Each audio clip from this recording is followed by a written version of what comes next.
I'm very curious on how the process is for you.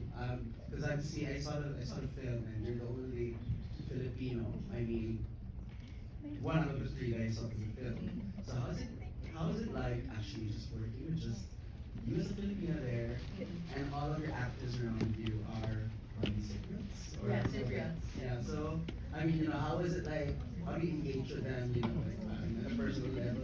There's a little bit of like probably language barrier. Yeah. So I just want to know like how it feels like working with a full Cypriot production. So I tried to learn a little bit of Greek also, just to kind of the simple phrases, mera. So um, the Greek things, and or I try to indulge in like hey, what does this mean?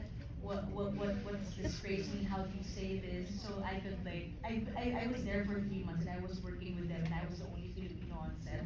So working with them was really, to be honest, very very pleased. I'm working with them. I love the crew. Everyone really took care of me.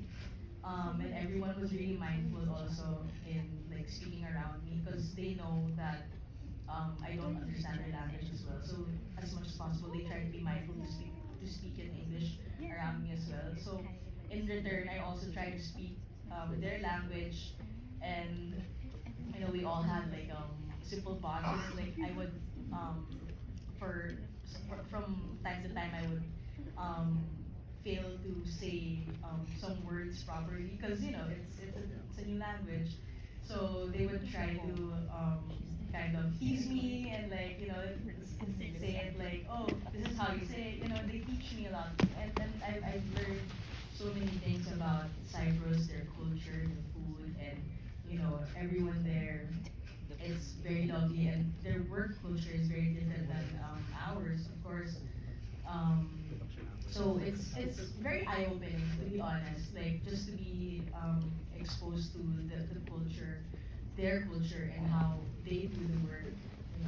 And How about those little things that you do like very Filipino? Was that your thinking, or is it like yeah, that was me. Like that was that came from me na talaga, because they in the script it was really just what Marcel would say, of course. But in terms of putting that Filipino-ness inside or to the film, that was all like I kind of like sketched that out, because I also grew up with a house help, and I would recall how she would act and how she would behave, and I just pulled up from there also. and Ben Tyron laughed? Yeah. Little details. Yeah, there. Thank you for your question.